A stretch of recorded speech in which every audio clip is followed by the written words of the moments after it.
आप यहीं रहिए, यहीं रहिए, यहां रहिए, आप दोनों यहां रहिए।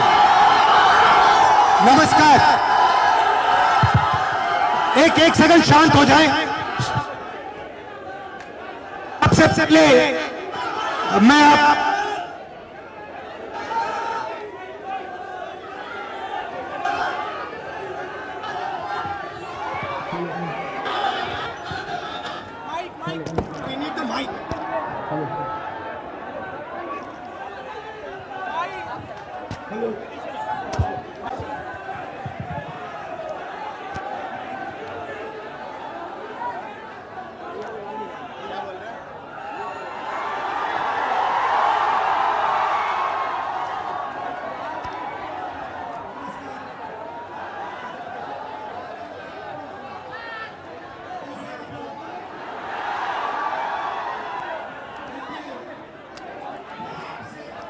आप लोग सब लोग जाइए, आप साथ में ऑफिशियल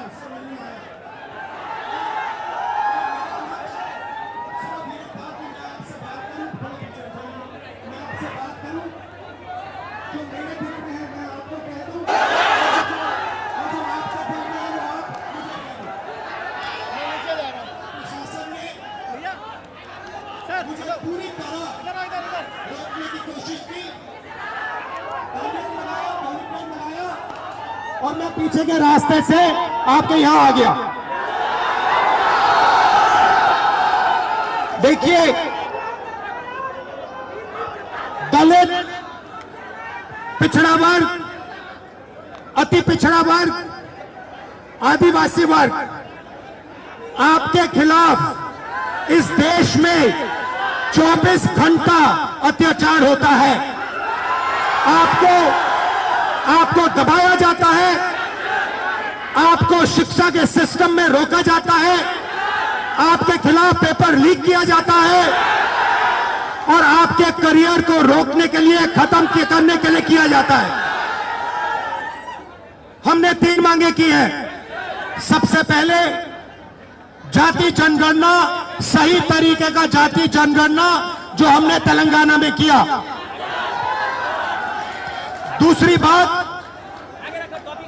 कानून, हिंदुस्तान का कानून है कि प्राइवेट कॉलेजेस और यूनिवर्सिटीज में आरक्षण होना चाहिए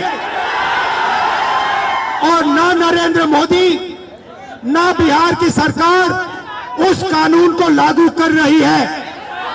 इसीलिए हम उन पर दबाव डालेंगे और जब तक, मैं बता रहा हूं, जैसे मैं यहां आया हूं ना, रोक नहीं पाए, वैसे ही नहीं रोक पाएंगे जब तक इन्होंने प्राइवेट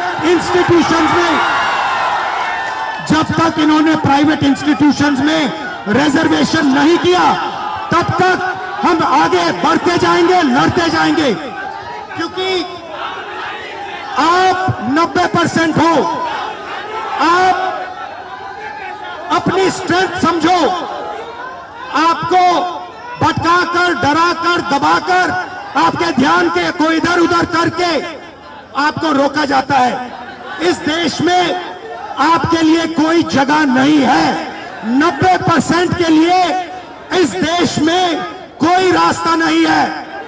आप ब्यूरोक्रेसी को देखो, सीनियर ब्यूरोक्रेसी में आपके कितने लोग, 0। आप कॉर्पोरेट इंडिया को देखो, कॉर्पोरेट इंडिया में आपके कितने लोग, 0। आप हाई कोर्ट देखो, आपके कितने लोग, 0। आप एजुकेशन सिस्टम के मालिकों को देखो, मेडिकल सिस्टम के मालिकों को देखो, आपके लोग कितने, 0। मगर मनरेगा की लिस्ट निकालो, आपके लोगों से भरी हुई है।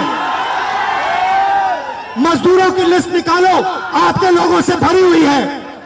सारे के सारे कॉन्ट्रैक्ट्स, सारा का सारा धन 5-10% के हाथ में जाता है और आपको उल्टी सीधी बात बताकर आपके ध्यान को इधर उधर कर दिया जाता है। आपको एक साथ खड़ा होना है और 3 मांगे हैं। पहली मांग जाति जनगणना, दूसरी मांग प्राइवेट इंस्टीट्यूशंस में, प्राइवेट स्कूल्स और कॉलेजेस में रिजर्वेशन, अति पिछड़ा का, ओबीसी का, दलित का, आदिवासी का। तीसरी बात, SC ST सब प्लान जो आपका पैसा है, जो आपको नहीं दिया जाता है, आपको वो दिया जाना चाहिए। ये 3 चीजें कहने में आपसे आया था। और ये बात समझिए, आप एक बात समझिए, बिहार की पुलिस ने अभी मुझे रोकने की कोशिश की, रोक नहीं पाई। पता है क्यों नहीं रोक पाई? नहीं, इसलिए नहीं रोक पाई क्योंकि आपकी शक्ति मेरे पीछे है। आपकी शक्ति मेरे पीछे है, इसीलिए कोई, दुनिया की कोई शक्ति उसको रोक नहीं सकती है। हमने कहा, हमने नरेंद्र मोदी से कहा, पार्लियामेंट में कहा, तुम्हें जाति जनगणना करना पड़ेगा। हमने उससे कहा कि तुम्हें संविधान को यहां माथे पर लगाना पड़ेगा। नरेंद्र मोदी जी ने आपके दबाव से डरकर जाति जनगणना हिंदुस्तान में घोषित किया है।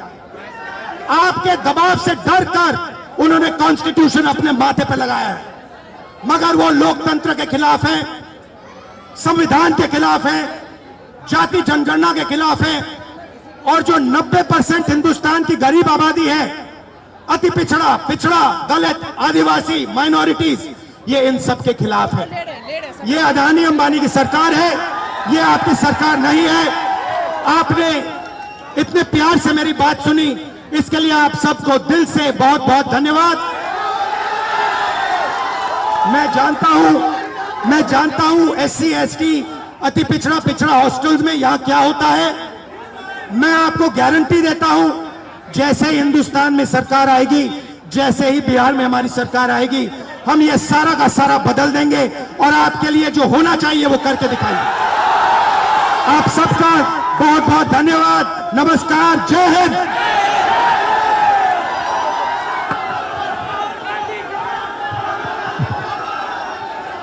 जय भीम, जय भीम, जय भीम। Thank you. जय भीम, और ताकत से जय भीम। नमो बुद्धाय। जय भीम, जय भीम।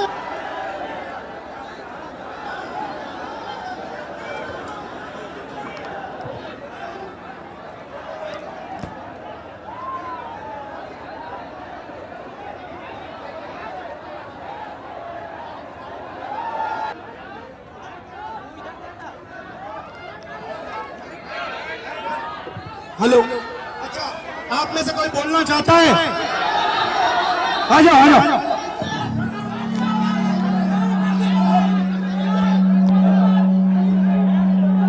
आपका नाम?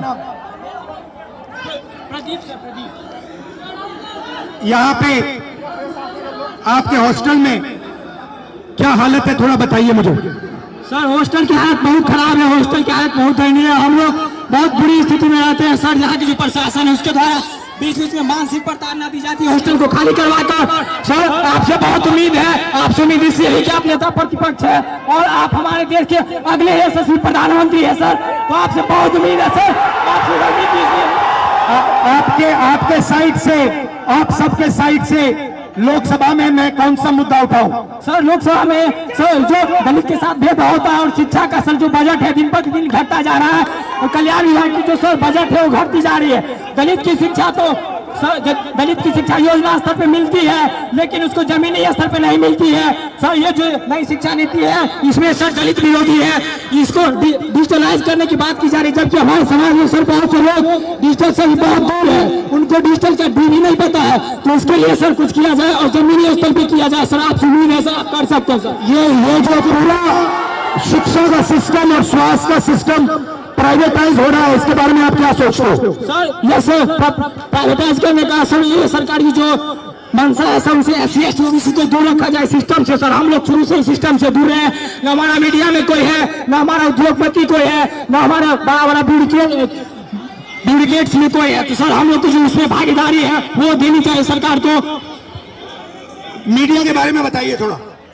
सर, जो मीडिया गोदी मीडिया है, क्योंकि मीडिया से हम लोग को दिखाती नहीं है, हमारा लोग मेन स्ट्रीम मीडिया में है नहीं, तो हम लोग चाहते हैं कि हम लोग का भी मीडिया प्रतिनिधित्व हो। और सर दरभंगा में जर्नलिज्म के लिए कॉलेज हो, जर्नलिज्म के लिए कॉलेज नहीं है, हम लोग जर्नलिज्म करना भी चाहते हैं तो वो प्लेटफॉर्म नहीं मिलती है। सर इसकी हाई एजुकेशन फीस इतनी होती है कि हमारे लिए फीस पे नहीं कर पाते हैं, इसलिए हम लोग कोर्स नहीं कर पाते हैं। सर यूनिवर्सिटी में जो है कोर्स समय पर नहीं होता है, यूनिवर्सिटी में जो है सर बहुत फीस। आप क्या पढ़ते हो? सर मैं अभी DLED कर रहा हूँ सर, सेकेंड ईयर में बाइट माधोपट्टी दरभंगा से। कैसा चल रहा है? सर DLED तो ठीक चल रहा है, लेकिन सर आगामी TRE4 है जिसमें 23-25 वालों को मौका मिले, इसके लिए भी हम लोग प्रोटेस्ट किए हैं सर, कर रहे हैं सर। और माता पिता क्या करते हैं? भाई बहन कितने हैं? सर मेरे माता पिता सर, मम्मी तो गृहिणी है, पापा एक मामूली ड्राइवर है सर, पापा जो है 300-400 दिहाड़ी पे काम करते हैं सर। हम लोग बहुत गरीब तबके साथ हैं, अगर ये हॉस्टल नहीं होती तो हम लोग को एक ऐसा प्लेटफॉर्म नहीं मिलता, हम लोग नहीं पढ़ते, इसलिए ये हॉस्टल है। और सर एक और मांग आपसे हम लोग करना चाहेंगे कि सर ये हॉस्टल है, हम लोग यहाँ मैट्रिक इंटर ग्रेजुएशन कर लेते, क्या मैट्रिक इंटर ग्रेजुएशन करने से हम लोग को नौकरी मिलेगी? नहीं मिलेगी। तो कंपटीशन के लिए एक छात्रावास होना चाहिए, पीजी छात्रावास दलितों के लिए होना चाहिए, जिससे कि हम लोग आगे की पढ़ाई कर सके और देश के विकास में अपना योगदान दे सके सर। भाई बहन और पापा मामा से मेरी नमस्ते कर देना। Thank you brother.